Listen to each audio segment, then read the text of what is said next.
To you on 6 p.m. Prime today. Thanks as always for tuning in. I'm Shiv Aroor. The Karnataka election may be over, but the tremors haven't stopped from Bengaluru. All of that and much more coming up. First, as always, the headlines at 6.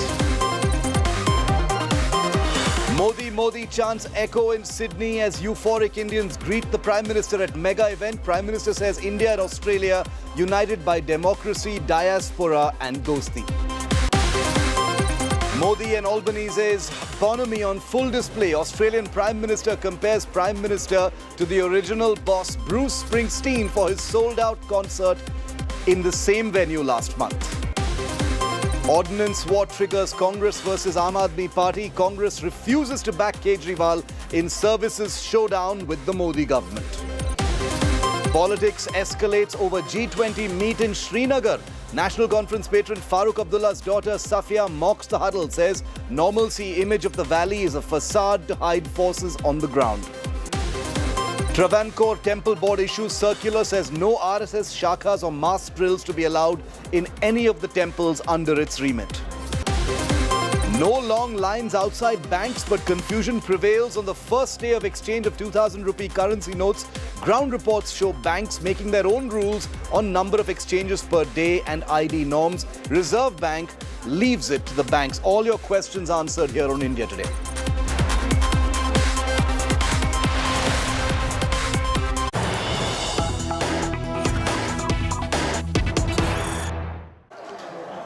Karnataka minister and one of those who was seen to be in the running for the chief minister's chair, MB Patil, senior Lingayat leader in Karnataka, has dropped a truth bomb on the brand new Siddaramaiah Sarkara. He says that there is no power sharing formula, no rotational chief minister formula agreed upon in Karnataka. It's going to be a 5-year term for Siddaramaiah and no chief ministerial term whatsoever for DK Shivakumar. MB Patil has said this in the context of continuing suspense over whether Siddaramaiah has tacitly agreed to vacate his chair for DK Shivakumar, his current deputy, after a period of 2 years or 2.5 years, depending on what is agreed. The fact that no public announcement was made meant that this continued to be in the realm of speculation. Now MB Patil has confirmed, first and exclusive to India Today, that there is no power sharing formula. It is only Chief Minister Siddaramaiah. Listen to what MB Patil told India Today.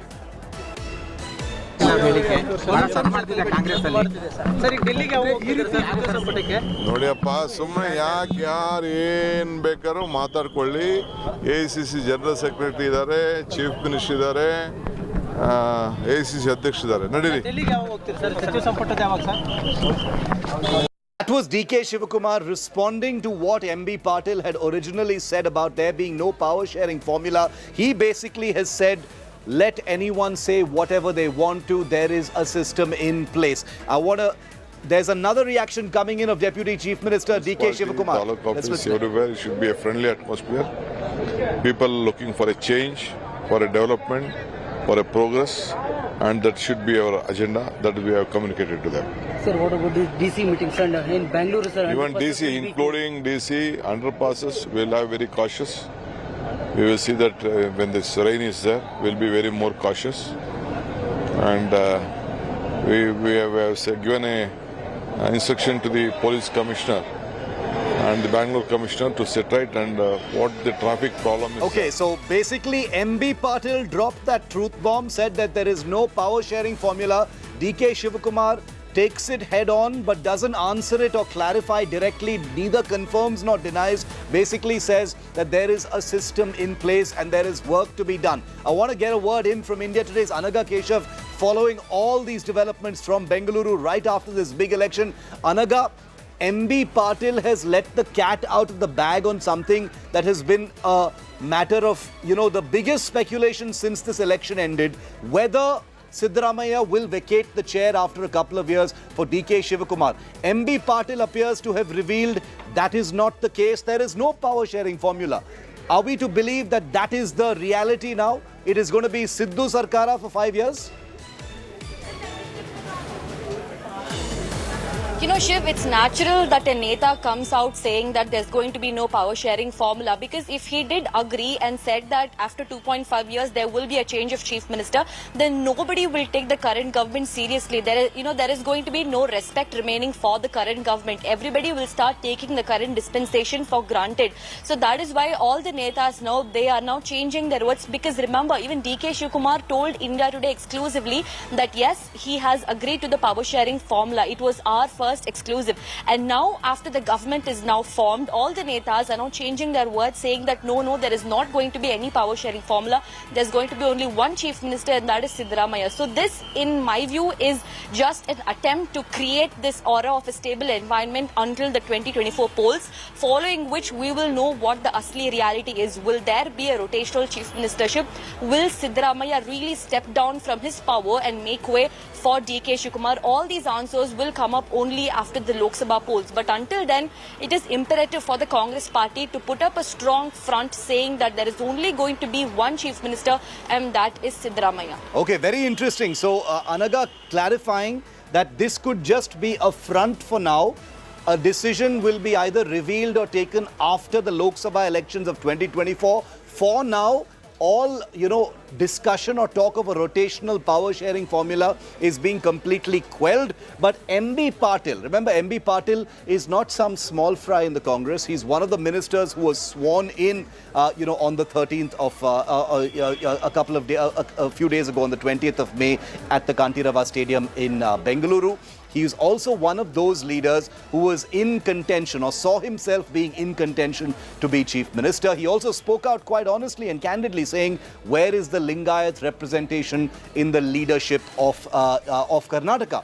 He is the one saying that if there indeed was any kind of power sharing formula, either tacit or explicit, then at least leaders like him would have been in the know. Does he have a point, or is that how tightly held this entire arrangement is, keeping in view collective leadership, a united front before the big election in 2024? Take a look at what MB Patil and others have said on this.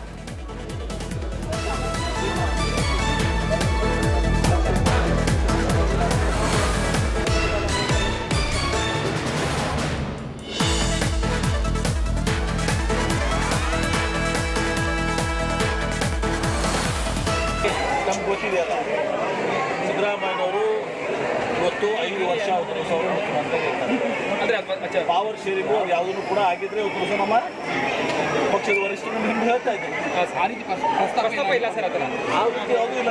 ಏನು ನಮ್ಮ ACC Venugopal ಅವರು, ನಮ್ಮ ACC ಪ್ರಧಾನ ಕಾರ್ಯದರ್ಶಿಗಳು ಹೇಳಿದ್ದಾರೆ. ಆ ಪ್ರಕಾರ Mr. Rahul Gandhi, Mr. Kharge, Mr. DK Shivakumar, Mr. Siddaramaiah know what has been spoken at the top level. Besides these 4 people, nobody else has been party to it. And the people of Karnataka has given us a great mandate to govern, to give a corruption-free government. They are expecting a lot of progressive work from us. We are all concentrating on giving better administration to Karnataka. Power sharing formula is to share the power to the people of Karnataka. That's all. That's the internal issue of Congress party. I don't want to comment on that. But certainly you will see the differences between stalwarts in the days to come. But as far as sharing of chief ministership is concerned, we are least bothered about that. We are least bothered who is going to be chief minister after 2.5 years. We are not bothered about it. Now, the Congress party has a huge mandate. Are these differences really going to result, in any sort of friction in these first few days of the Siddu DK Sarkara? Or are these just words being said? Well, let's just put them on the table for you so we understand better what this Congress versus Congress issue is really about. On the one hand, you've got MB Patil saying there is no power sharing formula in Karnataka, but DK Shivakumar says there is no confirmation of any kind of power sharing formula. On the other hand, you've got MB Patil saying Siddu will be the chief minister for the next 5 years. But DK Shivakumar says, let people say whatever they want to say. He's trying to dismiss all those rumors. MB Patil says High Command would have announced earlier if there was any kind of power sharing or rotational formula. But DK Shivakumar says senior leadership will take the decisions. He doesn't address it head on, but he says let those who are in power actually do it. The High Command would have announced earlier, says MB Patil. We would have been in the know, but DK Shivakumar says the senior leadership will take a decision. So that's where things stand. We are not reading very much into whether this friction means anything more than just a word war over power sharing, because maybe people like MB Patil, etc., are still, sulking a little bit over not perhaps being made deputy chief ministers themselves, even though they even wanted to be chief minister. That's what the power race has looked like in Karnataka. We've got some breaking news coming in now.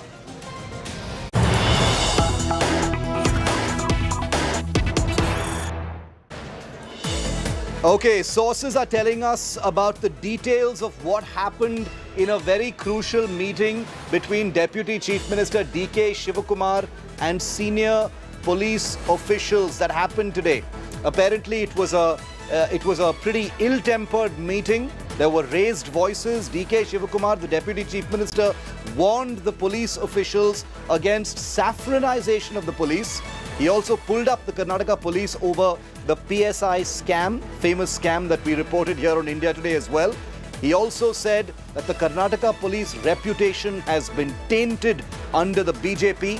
He also said you cannot behave like you did under the Bommai and the Yediyurappa governments. DK has also said to the police, you misbehaved with us during the poll campaign.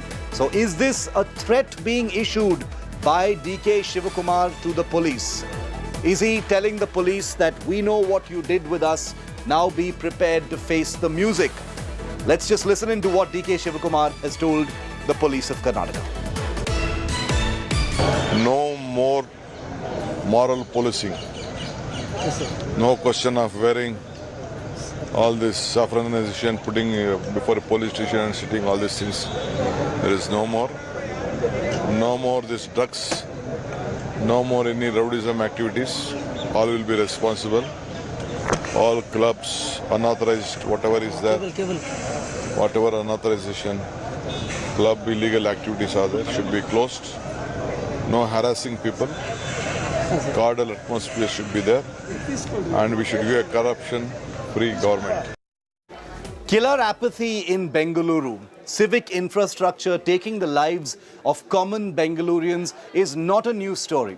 It's not something that has started under this new government, but it certainly is something that is continuing from the past many, many years, and it is going to be incumbent on this new government with all its promises to do something about it. Civic infrastructure in India's IT capital has crumbled before the eyes of civilians, and heavy rains are only a fatal reminder. After a 32-year-old man identified as Lokesh drowned in Bengaluru after he slipped and fell into a drain yesterday, his body was found 5 kilometers away from the spot. His death came just 2 days after 22-year-old Infosys employee Bhanu Rekha died trapped in a jeep under the KR Circle underpass, which was flooded with water after just 1 hour of rain over the weekend.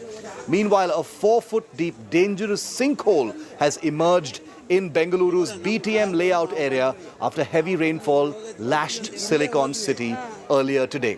3 instances, 2 deaths, and many more death traps simply waiting to happen. Let's give you a sense of just how bad infrastructure in Bengaluru really looks like. Now, India Today is the only channel that has kept the spotlight steadily on Bengaluru's broken infrastructure right through election season and before that as well. But why is Bengaluru sinking? Here's some of the reasons. The ridge factor. The city lies on a ridge. Rainwater flows into the valley below, and there are no stormwater drains to take away all of that water. There are a number of lakes which have dwindled now to allow construction. India Today was one of the lead channels exposing lake bed construction, which is completely illegal and environmentally dangerous. It has blocked for construction of poorly or poorly maintained areas where there is no possibility of water seeping into the ground thanks to the foundation of many of those buildings. Constructions there have happened not just on lake beds but also on agricultural land, which has exacerbated an already bad situation. And remember, this is a city that is expanding. It's not just one area, it is expanding, and therefore the situation is only getting worse. The state suffered a loss of 5,495 crore rupees just this year alone thanks to heavy rainfall. Just think of that number. 5,495 crore rupees is what has been lost by the state this year alone thanks to heavy rainfall. Shifting focus now from Karnataka to Kerala, where the Travancore Devaswam Board, one of the most powerful and extensive religious temple boards, has banned all RSS shakhas, RSS exercises, RSS drills from taking place in any of its temple premises. The Kerala Temple's body has asserted that the RSS was using mandirs for divisive purposes and that 90% of Hindus are against the Sangh in the state.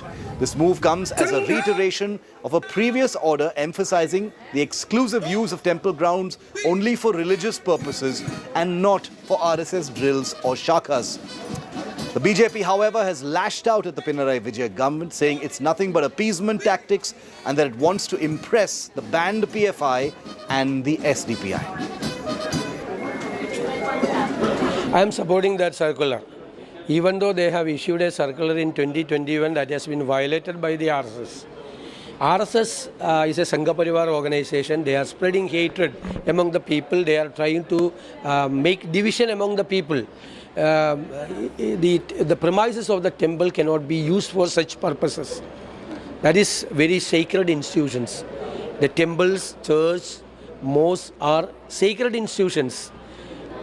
It should be prevented. All type of drills and practices should be prevented in the premises of the temple.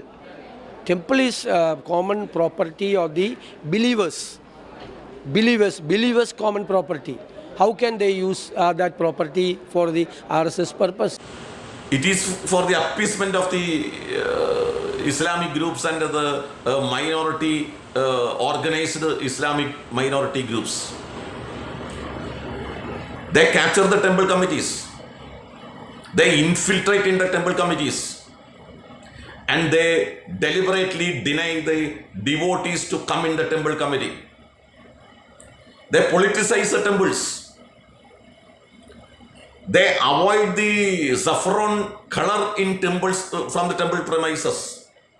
Let's get a word in from Shibi KG joining us live on this story that she's been reporting on. Shibi, just explain this explain this order from the Travancore board for us. How extensively was the RSS being, using some of these premises for their shakhas and drills, and what was the need for this order at this time?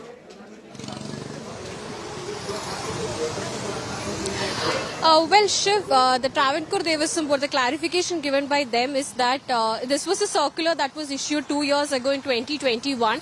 But the action that should have been taken by the commissioner or the officials of the Travancore Devaswam Board was not strictly taken, and that's the reason why we are issuing this circular is what the Travancore Devaswam Board said. In fact, we spoke to the president who said that since the last few months, since Jan to March, which is a temple festive season in Kerala, during that time, a lot of temple premises was used by the RSS, especially to carry out training as well as other activities. He also went on to say that the posters of a lot of leaders also were displayed, which is against the principles and the rules and restrictions of the Travancore Devaswam Board. So that's why we are interfering right now, because temple premises are strictly for temple rituals and practices. There should not be any inconvenience to the devotees to come and worship in the temple, is what the Travancore Devaswam Board said. They said that any other activities other than temple activities is affects or destroys the purity of the temple, and that's why we're interfering right now. They also said that we want a peaceful demonstration. We want to have a discussion. The officials of the Travancore Devaswam Board will carry out discussions with the RSS organization and all of that, and later on we'll come to a peaceful settlement is what they have said. Okay. They have also specified that there's been no political pressure or anything from the background, but of course the BJP has gone on to say that this is a CPIM tactic because the Travancore Devasam Board officials belong to the CPIM, and that's why to protect the vote bank and appeasement politics is being used is what this BJP has gone on to accuse. But the Travancore Devasam Board has maintained that this is our stand, and of course the RSS has not released any statement regarding this. Remember, the RSS has one of the highest number of shagas in Kerala, so but they have not reacted to it. But this is what the Travancore Devasam Board has gone on to say. Okay, Shibi, thanks for putting that into context for us. We'll keep a lookout for that. Obviously, the politics has already begun. We're taking a very quick break on 6 p.m. Prime. On the other side, a shameful, irresponsible tweet by Farooq Abdullah's daughter, Safia Abdullah, amidst the G20. We'll tell you what she said on the other side.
She comes from an illustrious political family in the Kashmir Valley, but Safia Abdullah has put out a tweet that's making the news for all the wrong reasons. It comes right amidst the G20 meet in Srinagar, the capital of Jammu and Kashmir. But it's the picture that she tweeted and the text that she put out in her tweet that has caused a great deal of anger. Take a look at what she did and why the reaction.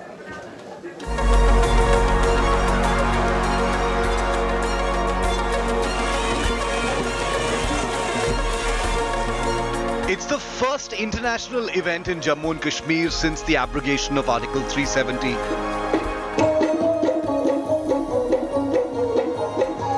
The G20 meet in Srinagar, showcasing culture and heritage of the valley to the world. With star power shining bright, RRR superstar Ram Charan shaking a leg to Natu Natu with delegates. The meet is a raging hit.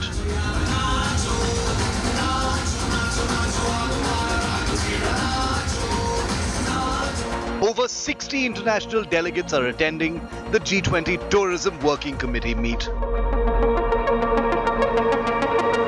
Amid terror threats, the event is taking place under an unprecedented security blanket.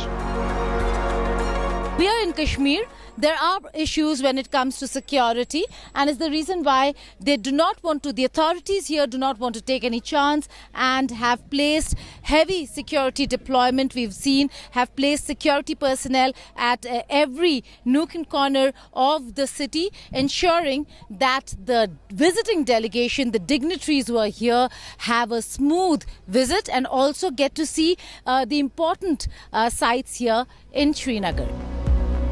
While a new era is clearly being ushered in the Kashmir Valley, Farooq Abdullah's daughter Safia has mocked the global meet. Safia Abdullah Khan on Tuesday posted a photograph of a security personnel standing behind a G20 hoarding in Srinagar, apparently to mock and claim that normalcy in the valley is a facade. Safia faced a backlash on Twitter over her tweet, with a section of users slamming her for her elite hypocrisy, lack of responsibility, and clear lack of ethics in putting out pictures of the location of security personnel in Srinagar. Netizens called her an irresponsible Kashmiri elite who was putting security men at risk by tweeting their pictures. Worse, Pakistani terror group the Resistance Front found Safia's picture worthy enough to pick up and brand as their own. While members of her family, including father Farooq Abdullah and brother Omar, are prominent and credible politicians in the Kashmir Valley, has Safia Abdullah betrayed a mindset that Naya Kashmir no longer has any place for? Bureau Report, India Today. And joining me live now is Gaurav Sawant. Gaurav, you know, I couldn't help but notice how the Resistance Front, which is a Pakistani terror organization, has picked up that tweet, that same picture, and put it out with their watermark on it. It is security 101 in the Kashmir Valley that you don't, even if you want to make a political point, you don't put out pictures and locations of security personnel. And that's what Safia Abdullah has done.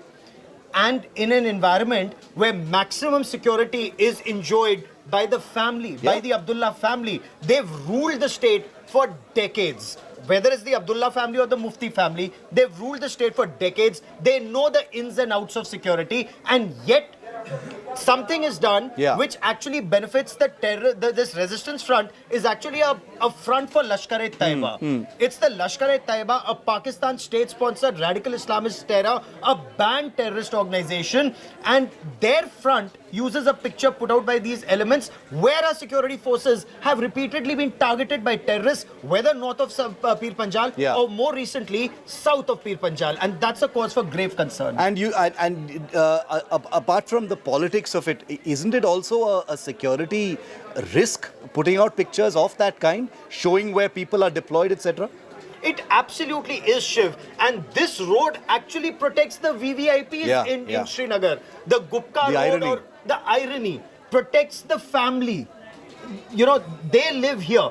The father has been former chief minister of the state, is a member of parliament, is a former union minister. The son has been a former chief minister of the erstwhile state of Jammu and Kashmir. And the family does something like this, which compromises security, is a cause for grave concern and something for the family to actually think. If you've benefited so immensely from India, should you be doing something like this that compromises a constable of the Central Reserve Police Force? Absolutely, reprehensible behavior. Thanks very much, Gaurav, for joining me on that. And remember that normalcy returning to Kashmir is not something that is near. But it's a long journey to normalcy in Kashmir, but we will get there. And remember, if you look at data points, let's not be subjective about normalcy.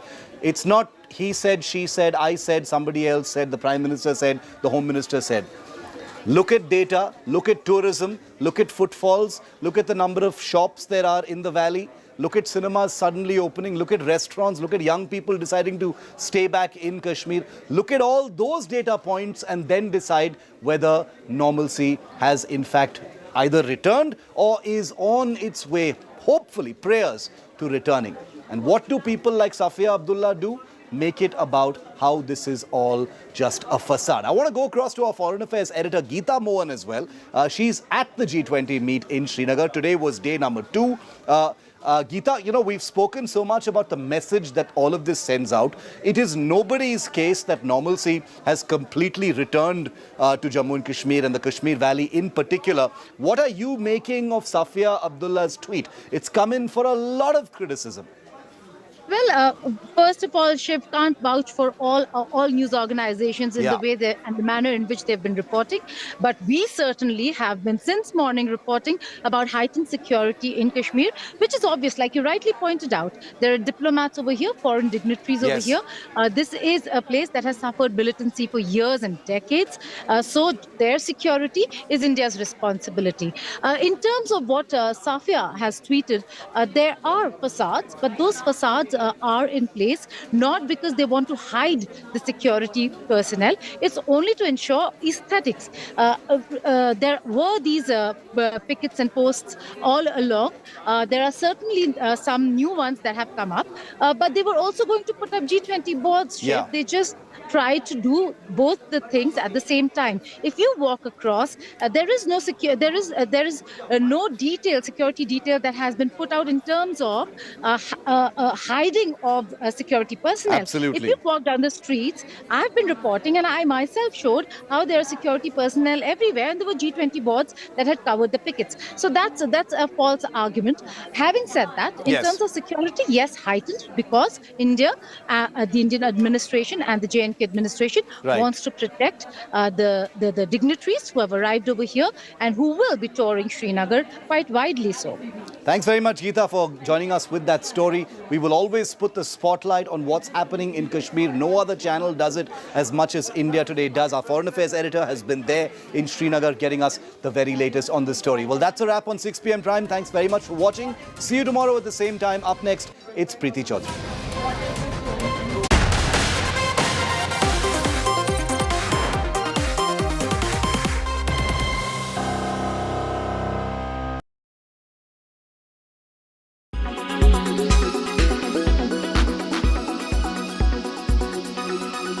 That you have asked people to deposit and exchange it with smaller denominations until September 30.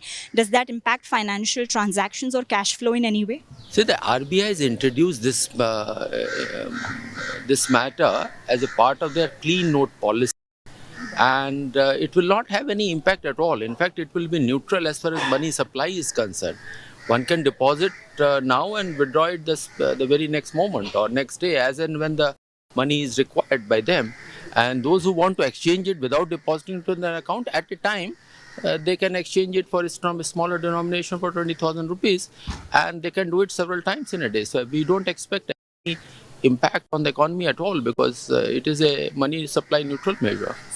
Sir, and the fact that suddenly there's so much of liquidity in the system because of the RBI surplus and because of your 2,000 rupee coming into your system, do you see any impact on the market? Do you see your cost of borrowing going down? See, the objective, as stated very clearly by RBI, is a clean policy. These notes were issued more than 5 years back, and so that the clean notes are available to the public. That is the objective. There's no other objective of this exercise.